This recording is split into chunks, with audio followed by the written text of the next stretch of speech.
College కానీ అక్కడికి వెళ్ళేసి శాస్త్రీయ దృక్పథాన్ని ఎలా పెంపొందించుకోవాలి, అది ఎందుకు అవసరము, ఎందుకు ల్యాక్ అయి ఉంది, అలాంటి విషయాలు మా యూనివర్సిటీ తరఫున నేను ప్రచారం చేస్తున్నాను సార్. సో అందుకు మా స్టూడెంట్స్ని కూడా చాలా ఇన్వాల్వ్ చేస్తున్నాను. బ్రహ్మారెడ్డి గారి సార్తో మా యూనివర్సిటీలో ఒక పెద్ద ప్రోగ్రాం కండక్ట్ చేశాను. అలాగే ఇక్కడ కడపలో 2-3 కాలేజీల్లో మంచి గ్యాదరింగ్తో బ్రహ్మారెడ్డి గారితో సైన్స్ ప్రచారం ఎందుకు అనే విషయాలు కూడా చాలా చక్కగా చెప్పించడం జరిగింది.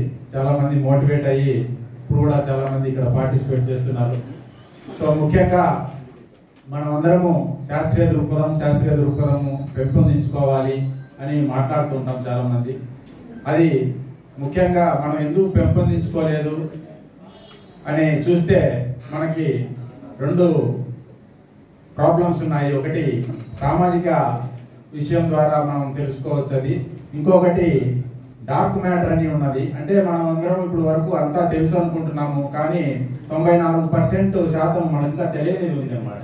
ఆ తెలియని దాంతో ఏదో దాగి ఉందనే ఉద్దేశంతో మనం అందరము స్టిల్ మూఢనమ్మకాల వైపు పోతున్నాం అన్నమాట. సో ఆ డార్క్ మ్యాటర్ అనేది కంటిన్యూస్ ప్రాసెస్లో సైన్స్లో తెలుసుకుంటూ ఉంటాము. ఈ సామాజికంగా ముఖ్యంగా మనము మతము సైన్స్ 2 వేరువేరుగా చూడాలి. మతం ఏం చేస్తుందంటే ఓన్లీ అక్కడ ఆన్సర్స్ ఉంటాయి, క్వశ్చన్స్ ఉండవు. సైన్స్లో మనకి క్వశ్చన్స్తో ప్రతి ఒక్కటి ముందుకు పోతూ ఉంటాం అన్నమాట. సో క్వశ్చన్స్ ఎక్కడైతే స్టార్ట్ అవుతాయో ప్రోగ్రెస్ అక్కడ స్టార్ట్ అవుతుంది. ప్రోగ్రెస్ ఎక్కడ స్టార్ట్ అవుతుందో సమాజం ముందుకు పోతుందనే విషయాలు మేము పిల్లలకి చాలా కొన్ని ఉదాహరణలతో చెప్తుంటాం అన్నమాట.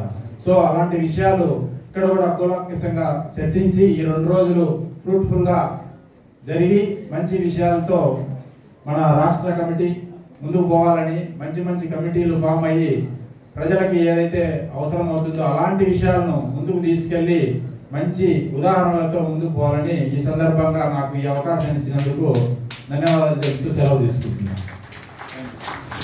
Thank you.